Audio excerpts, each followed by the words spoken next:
The crystal tumbler felt cold against Elena Oliver's palm as she pressed it to her forehead, trying to ward off the headache that had been building since noon. 3 surgeries back to back. A code blew during her lunch break, and now her best friend had abandoned her at this upscale bar to chase after some guy she had just met. Elena had protested coming out tonight, but Sarah had insisted she needed to decompress after the grueling week at the hospital. She sat alone at the polished mahogany bar, her scrubs long traded for dark jeans and a simple cream sweater, her dark hair falling loose around her shoulders for the first time in days. The bar hummed with the kind of energy that came from people who had money to burn on a Thursday night. Elena didn't fit in here, and she knew it. She was considering calling a car when someone slid onto the bar stool beside her. Bad day. The voice was deep, smooth, and genuinely curious rather than sleazy. Elena glanced over.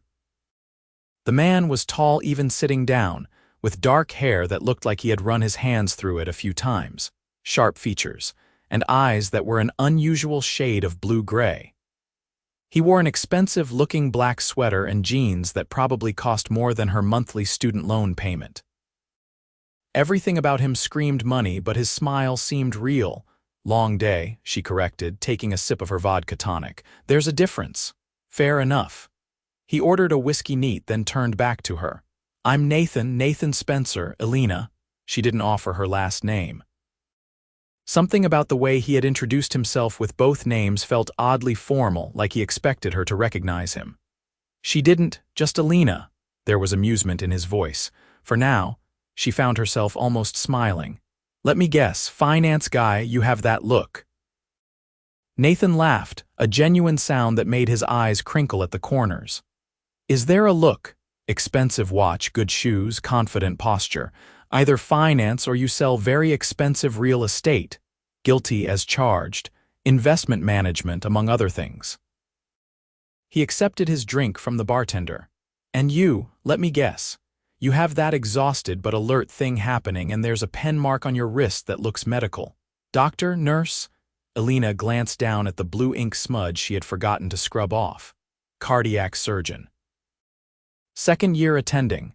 Nathan's eyebrows rose. That's impressive and explains the exhaustion. 3 open hearts today, 1 nearly died on the table. She didn't know why she was telling him this. Maybe because he was a stranger, or maybe because the vodka was starting to hit her empty stomach. 28 years old, had his whole life ahead of him. We got him back, but it was close. But you saved him. Nathan's voice was quiet, serious. You literally held someone's life in your hands today and won. That's incredible. Something in Elena's chest loosened. Not the patronizing, oh that's nice she usually got, but genuine respect. It's the job. It's more than a job. Nathan shifted slightly toward her. My father had a triple bypass 5 years ago. The surgeon who did it, he didn't just save my dad's life. He gave us 5 more years together before cancer took him last year. I never got to thank that doctor enough. I'm sorry about your father. Elena met his eyes, saw real grief there, recent and raw. 5 years is a gift. I'm sure the surgeon knew he made a difference. They fell into easy conversation after that. Nathan asked about her work with genuine interest, and she found herself explaining the intricacies of bypass grafts and valve replacements to someone who actually listened. In turn, he told her about his work, which seemed to involve a lot of meetings and decisions about money. Though he downplayed it with self-deprecating humor, an hour passed, then 2. The bar got more crowded, but Nathan seemed content to stay put, ordering them both another round without being pushy about it. Elena discovered he had a dry wit that made her laugh, something she hadn't done much of lately. He was easy to talk to, and she kept waiting for him to say something that would shatter the illusion, to reveal himself as just another rich guy looking for a conquest. But it never came. So what made you choose cardiac? Nathan asked, his shoulder now comfortably close to hers as the crowd pressed in around them. Elena traced the rim of her glass. My little brother was born with a heart defect, tetralogy of Fallot. He had his first surgery at 6 months old. I was 5, and I remember watching my parents fall apart, not knowing if Danny would survive. But he did, because of an amazing surgeon who put him back together. Danny's 23 now, finishing grad school. Every birthday he has, I think about Dr. Morrison and how he gave our family that gift. That's a hell of a reason. Nathan's voice was soft. He must be proud of you. He tells everyone his sister fixes hearts for a living. Elena smiled. Gets embarrassing at parties. I doubt that. Nathan was looking at her in a way that made her skin warm. I think it's remarkable.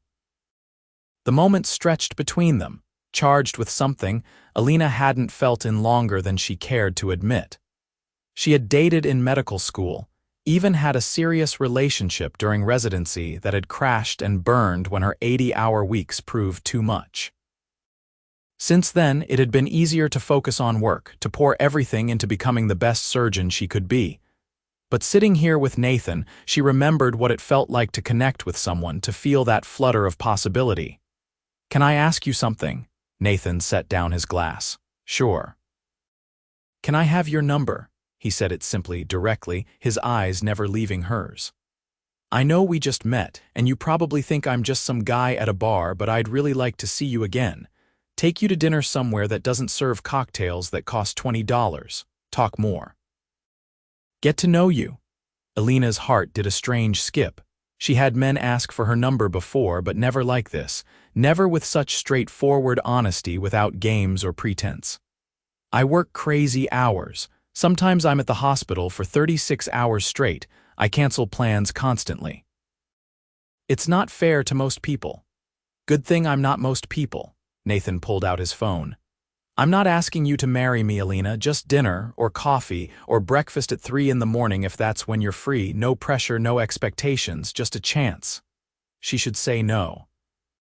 She barely knew him, but something in his eyes, in the way he had listened to her tonight like every word mattered, made her reach for his phone. She entered her number, then pulled out her own phone and handed it to him. Fair's fair, she said. If I can text you at 3 in the morning, you can do the same. Nathan's smile was brilliant as he saved his contact. Before he could say anything else, Elena's phone buzzed. Sarah, finally resurfacing with apologies and a request to share a car home. Elena sighed, the spell of the evening breaking. I have to go. My friend finally remembered I exist. She slid off the bar stool, surprised to find she was reluctant to leave. Nathan stood too, and she realized he was even taller than she thought, probably 6'2" to her 5'6". I'll text you tomorrow, or is that too eager? Tomorrow's good. Elena grabbed her jacket. Fair warning though, I have surgery at 7, so I probably won't respond until afternoon. I'll wait. He said it like a promise. Elena walked away feeling his eyes on her, finding Sarah near the entrance with a goofy smile on her face.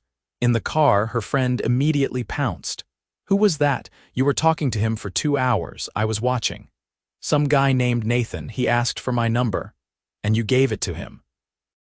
Elena Oliver actually giving her number to a hot stranger. Sarah clutched her chest dramatically. Alert the media. Shut up. But Elena was smiling, her fingers already hovering over her phone, rereading the contact, Nathan Spencer. He hadn't even tried to kiss her or make a move. Just asked for her number like it mattered, like she mattered. It felt different. He felt different. Her phone buzzed before she made it home. A text from an unknown number that could only be him. Made it to my car without getting mugged. Figured you'd want to know I survived the mean streets of downtown. Also, I had a really great time tonight. Elena found herself grinning like an idiot as she typed back. Good to hear. Would hate to have wasted 2 hours of conversation on someone who couldn't make it to their car. I had a great time too. Get some sleep, you have a life to save in the morning.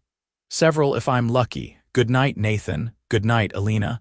She fell asleep with her phone on her pillow, feeling lighter than she had in months. The surgery the next morning went smoothly, a routine bypass that had her out by noon. Elena checked her phone during her break to find a text from Nathan sent at 8. Coffee order for a post-surgery surgeon. I'll have it delivered. She laughed, surprised and touched. You don't even know where I work. St. Catherine's Medical Center. Google is a wonderful thing, now stop dodging the question. Large vanilla latte extra shot, but you really don't have to, too late, already ordered, should be there in 20 minutes. Elena shook her head, but she was smiling. True to his word, 23 minutes later a delivery person showed up at the surgical floor with not just her latte but an entire box of pastries from an upscale bakery nearby with a note that reads, "Share with your team. They deserve it too." Her fellow surgeons descended on the pastries like locusts, and Dr. Patricia Chen, one of the senior attendings, raised an eyebrow at Elena. Secret admirer, maybe. Elena felt her cheeks warm. I met him last night. Well, he has good taste. These are from Lawrence, $30 croissants. Patricia bit into one with a moan of appreciation. Don't screw this up, Oliver. Elena texted Nathan a photo of her empty department lounge, the pastry box decimated. You made me very popular. My colleagues may love you more than I do. Also, $30 croissants? Too much. I wasn't sure what people liked. It was perfect. Thoughtful. Thank you, really. Dinner tonight? I know a place that's quiet, great food, and I promise no $30 croissants. Elena checked her schedule. She was off at 6, post-op rounds done, nothing scheduled for the evening. The smart thing would be to go home, sleep, prepare for tomorrow. But when had she ever chosen smart over something that made her feel alive? I can do 7. Fair warning, I'll be coming straight from the hospital, so I'll look exhausted. You'll look beautiful. Send me your address, I'll pick you up. They texted throughout the day, little messages that made Elena's heart lift every time her phone buzzed. Nathan had a way of being funny without trying too hard, and he seemed genuinely interested in her answers, asking follow-up questions that showed he was paying attention. When 7 o'clock came, Elena was standing outside her apartment building in a simple black dress and leather jacket, her hair down and minimal makeup covering the dark circles under her eyes. A sleek black car pulled up and Nathan stepped out wearing dark slacks and a gray button-down that made his eyes look silver. You look gorgeous, he said, and the way he looked at her made her believe it. You clean up nice yourself. Elena let him open the car door for her, sliding into leather seats that probably cost more than her couch.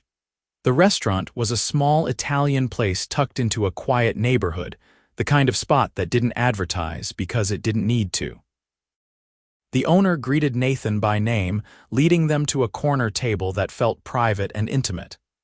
Elena noticed the way the staff treated him with familiar respect, not fawning but genuine. You come here a lot, she asked, accepting a menu. It's my favorite place in the city. Antonio, the owner, his grandmother started this restaurant 60 years ago. Everything on the menu is her original recipes. Nathan leaned back, looking relaxed in a way he hadn't quite at the bar. I know it's not much to look at, but the food is incredible. He was right. Elena ordered the carbonara on Nathan's recommendation and nearly groaned at the first bite. They talked through dinner like they had known each other for years, conversation flowing from his childhood in Connecticut to her growing up in Ohio, from favorite books to terrible movies they secretly loved. So investment management, Elena said over tiramisu they were sharing. What does that actually mean?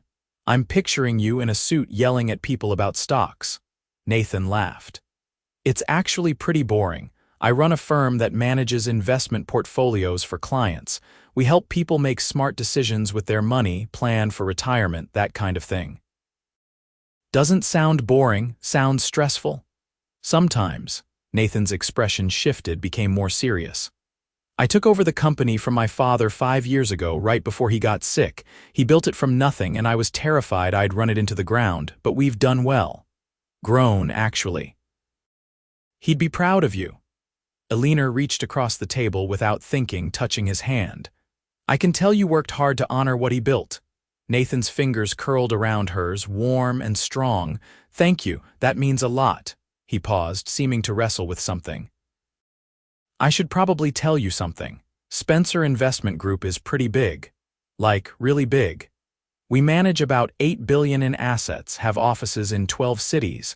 I keep a low profile, but my name pops up sometimes in business news. I just wanted you to know before you Google me and think I was hiding something. 8 billion.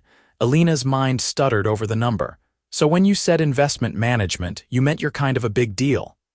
I meant I work too much and spend most of my time in meetings. Nathan's grip on her hand tightened slightly. But yeah, I guess. The money is, well, it's there. A lot of it. I'm telling you because I like you and I want to be honest, but I'm also asking you not to let it change things between us. Last night you talked to me like a normal person. It was the best conversation I've had in months. Elena studied him, seeing the vulnerability in his eyes. She thought about the coffee delivery, the pastries, the way he had picked her up and brought her to his favorite restaurant instead of somewhere expensive meant to impress. You're still just Nathan to me, the guy who asked for my number at a bar. The rest is just details. The relief on his face was palpable. Good, great, I was worried you'd bolt. Takes more than money to scare me off. I've had my hands inside people's chests. Not much phases me anymore. Elena grinned. Though I might judge you if you tell me you own a yacht. No yacht, I get seasick. Nathan was smiling again. I do have a place in the Hamptons I never use and feel guilty about. Does that count? I'll allow it. They lingered over coffee, neither wanting the night to end. When Nathan finally drove her home, he walked her to her building door, hands in his pockets like he was trying to keep himself from reaching for her. I had a really amazing time tonight, Elena said, her back against the door. Best date I've had in, well, ever maybe. Same. Nathan stepped closer, his eyes searching hers. Can I see you again? I know your schedule is crazy, but I'll work around it. Breakfast, lunch, dinner, midnight snacks. Whatever you can give me. I'd like that. Elena's heart was racing.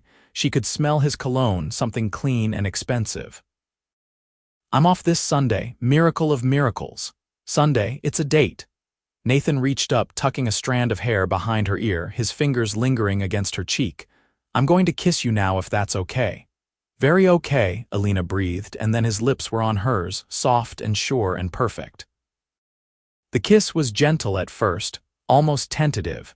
But when Elena's hands fisted in his shirt, pulling him closer, Nathan responded with a hunger that matched her own. His hand cupped the back of her neck, angling her head as he deepened the kiss, and Elena forgot how to think, forgot about anything except the taste of him and the solid warmth of his body against hers. When they finally broke apart, both breathing hard, Nathan pressed his forehead to hers. Wow. Yeah, Elena agreed shakily. Wow. I should go before I do something stupid like ask to come upstairs when it's definitely too soon for that. Nathan stepped back reluctantly. Text me when you get inside. Such a gentleman. Elena was grinning, her lips still tingling. I'll text you. She watched him walk back to his car, waiting until he drove away before heading inside. Her phone buzzed before she made it to the elevator. Already miss you? Is that pathetic? Only if it's pathetic that I miss you too? Sunday couldn't come fast enough. They texted constantly over the next 2 days, little messages that made Elena smile during rounds and Nathan send laughing emojis in the middle of board meetings. He sent her photos of his coffee each morning with increasingly ridiculous descriptions. She sent him pictures of her scrubs with fake complaints about the fashion choices of the medical community. When Sunday arrived, Nathan picked her up at 10 in the morning, refusing to tell her where they were going. It's a surprise. Dress comfortable. They drove out of the city, talking and laughing, Nathan's hand finding hers on the center console like it belonged there. An hour later, they pulled up to a small airport, and Elena's eyes widened. Please tell me you're not a pilot because that would be unfairly attractive. Nathan's grin was sheepish.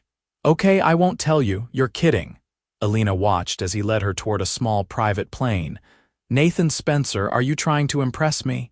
Is it working? He helped her up the stairs into a beautifully appointed cabin that sat 6. I thought we could have lunch in Nantucket. There's a spot on the beach I love, and the weather's supposed to be perfect. Elena should probably be overwhelmed. A private plane to Nantucket for lunch was insane, the kind of thing that happened in movies. But Nathan looked so hopeful, so eager to share something he loved with her that she just smiled and buckled in. This is crazy. she said as Nathan went through pre-flight checks with an ease that spoke of years of experience. Good crazy or bad crazy? He glanced back at her. Good crazy. Definitely good crazy. The flight was smooth, Nathan pointing out landmarks and telling stories that made her laugh. Nantucket was beautiful in the early autumn, the beaches less crowded, the air crisp and clean. Nathan had a car waiting, and they drove to a small seafood shack that looked like it might blow over in a strong wind.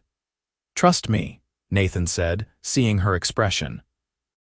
The lobster rolls were the best thing Elena had ever tasted, and they ate them sitting on a blanket on the beach, shoes off, toes in the sand. Nathan told her about coming here as a kid with his parents, about learning to sail and hating it, about the summer he was 16, and thought he was in love with a local girl who turned out to be dating 3 other tourists at the same time. Elena shared stories about medical school, the impossible hours, the friendships forged under pressure, the first time she had lost a patient and cried in the supply closet for an hour. Nathan listened to all of it, asked questions, made her feel heard in a way she wasn't used to. Can I ask you something? Nathan was lying on his side, head propped on his hand, looking at her with an intensity that made her stomach flip. Anything. What do you want? Not as a doctor, but as Elena. What makes you happy outside of the hospital? Elena rolled onto her side to face him, thinking, I don't know anymore. I've been so focused on my career for so long that I forgot to figure that out. Music, I guess. I used to play piano before my schedule got too crazy, and I love to read, though I mostly fall asleep 3 pages in these days. Travel sounds nice, but I've barely left the state in 2 years. We should fix that. Nathan reached out, tracing patterns on her arm that made her shiver. The travel part, and I'd love to hear you play piano sometime. What about you?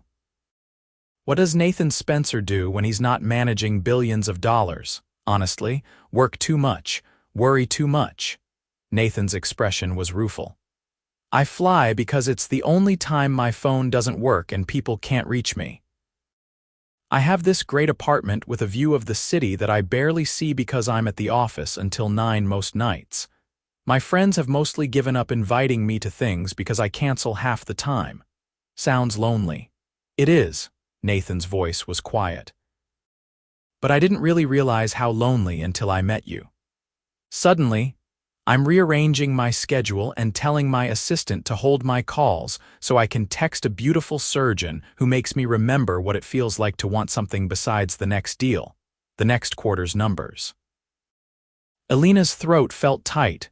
Nathan, too much, he smiled, but there was vulnerability in his eyes. Sorry, I'm not good at playing it cool apparently. No, it's perfect. Elena closed the distance between them, kissing him softly.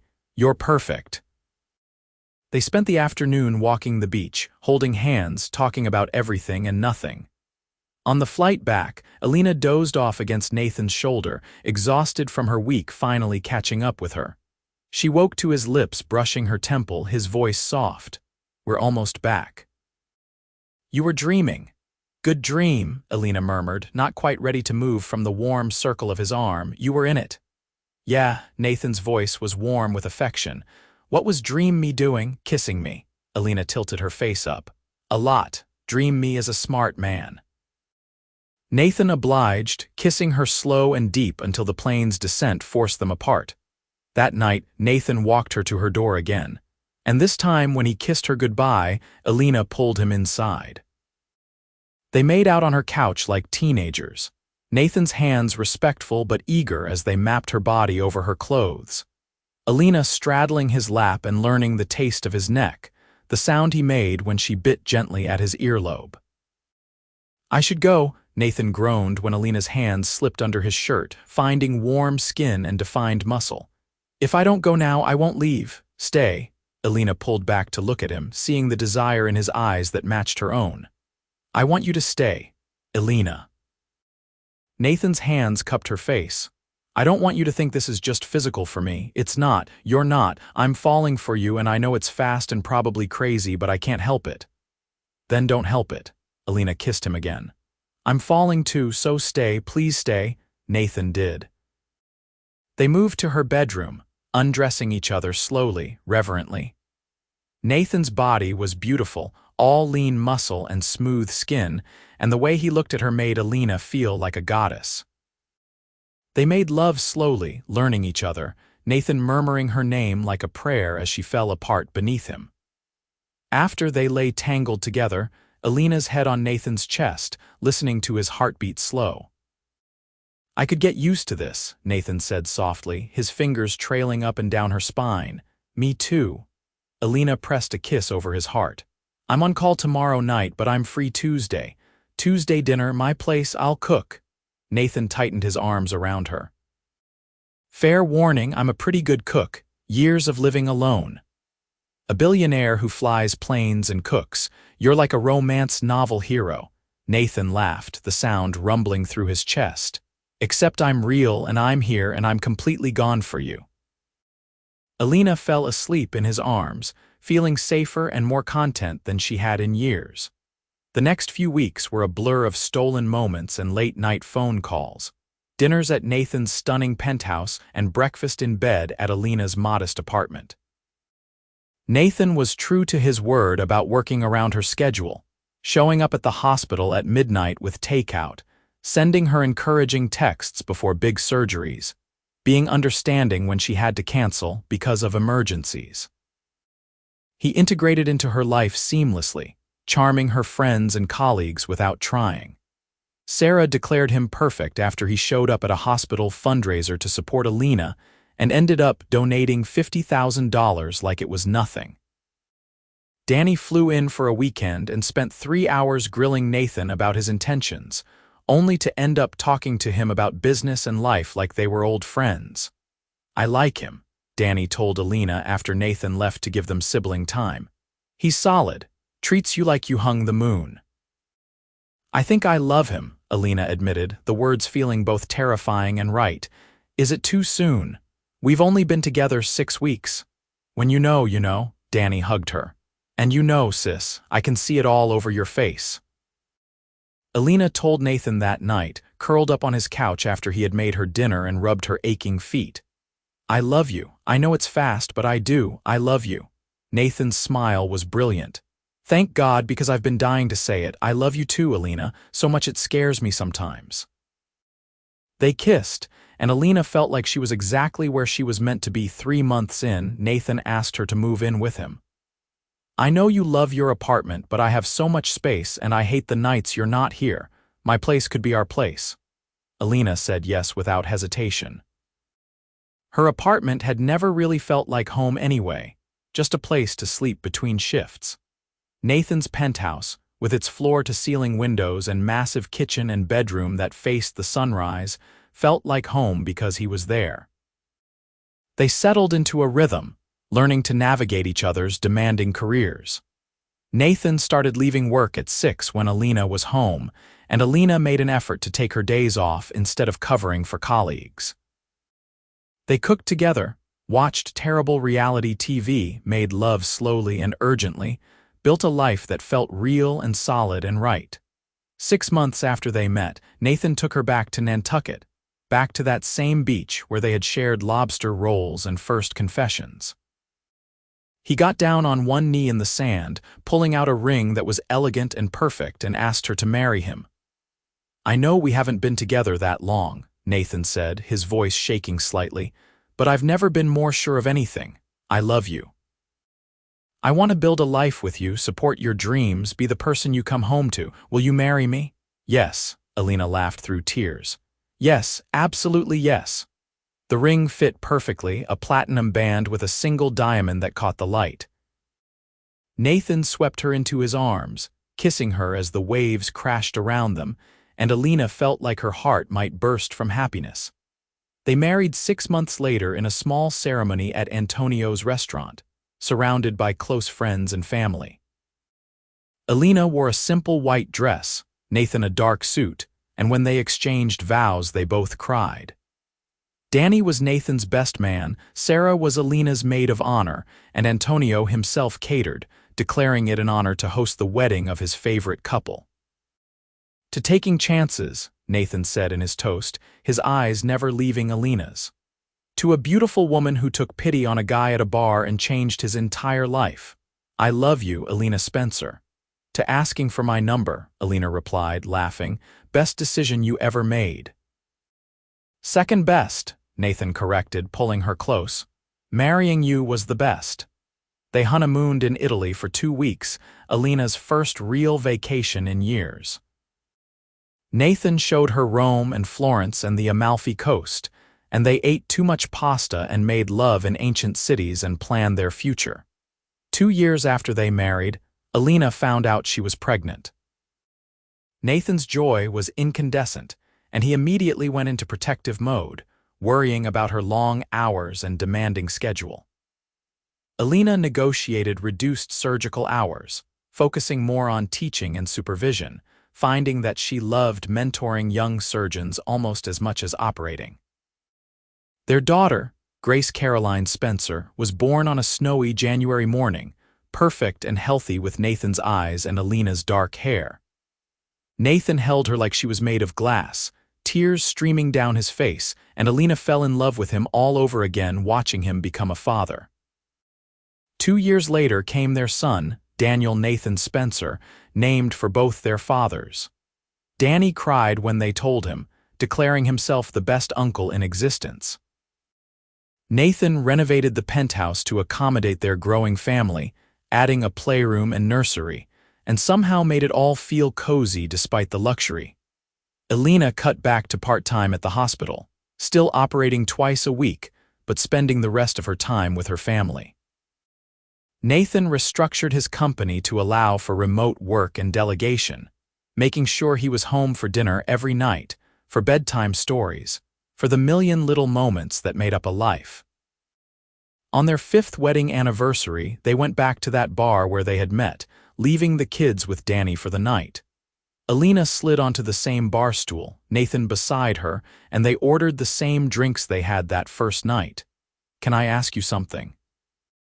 Nathan said, echoing his words from years ago. "Anything." Elena leaned into him, comfortable and happy. "If you could go back and tell that exhausted surgeon at the bar where she'd be in 5 years, would you believe it?" Elena thought about it, about the life they had built, the love they shared, the family they had created. "No, I would have thought you were crazy. This is better than anything I could have imagined." "Me too." Nathan kissed her softly. "Thank you for giving me your number. Thank you for asking." Elena smiled against his lips. "Best night of my life." "Mine too," Nathan agreed, "though we've had a lot of good nights since then." "We have." Elena looked around the bar, remembering the woman she had been, tired and lonely and resigned to a life of just work. "I was so close to going home that night. Sarah had ditched me, I was exhausted, and I almost just called a car and left. If I had, we never would have met." "But you didn't." Nathan's arm was solid around her waist. "You stayed." "And I worked up the courage to sit down next to the most beautiful woman in the room and ask for her number, even though I was terrified she'd say no." "I almost did say no," Elena admitted. "I had convinced myself I didn't have room in my life for a relationship, that my career had to be enough." "What changed your mind?" Elena thought back to that night, to the way Nathan had listened, really listened, to the respect in his eyes when she talked about her work, to the gentleness in his voice when he asked for a chance. "You did. The way you looked at me like I mattered. Like I was more than just my job. I hadn't felt that in a long time." Nathan pulled her closer. "You matter more than anything. You and the kids, you're my whole world." They sat there for a while, sipping their drinks, watching other people have first dates and celebrations and heartbreaks. Elena spotted a woman sitting alone at the end of the bar, looking tired and a little lost, and she smiled, remembering. "Should we tell her it gets better?" Elena nodded toward the woman. Nathan followed her gaze and smiled. "Maybe she needs to find that out for herself, like you did." "Like we did," Elena corrected. They finished their drinks and went home to their kids, to their life, to the beautiful future they had built from one brave question at a bar. And every night when Nathan kissed her goodnight, Elena silently thanked the universe for exhausted decisions and unexpected courage, for a man who asked for her number and then proceeded to ask for her heart, her life, her forever. She had given him all three gladly, and in return received more love than she had ever thought possible. Grace was 3 now, asking endless questions about everything, and Daniel was a wild toddler who kept them both running. Nathan had taken to working from home 2 days a week, and Elena had found a perfect balance between surgery and family. They had dinner together every night, spent weekends at a house they had bought in Connecticut with a big yard for the kids, took family vacations where Nathan taught Grace to swim and Elena read stories under beach umbrellas. Sometimes, during the chaos of family life, Elena would catch Nathan's eye across the dinner table or the living room floor covered in toys, and they would share a smile that said everything. This was what they had built, this beautiful, messy, perfect life. And it had all started because a billionaire asked for her number at a bar, never expecting that one question would change both their lives forever.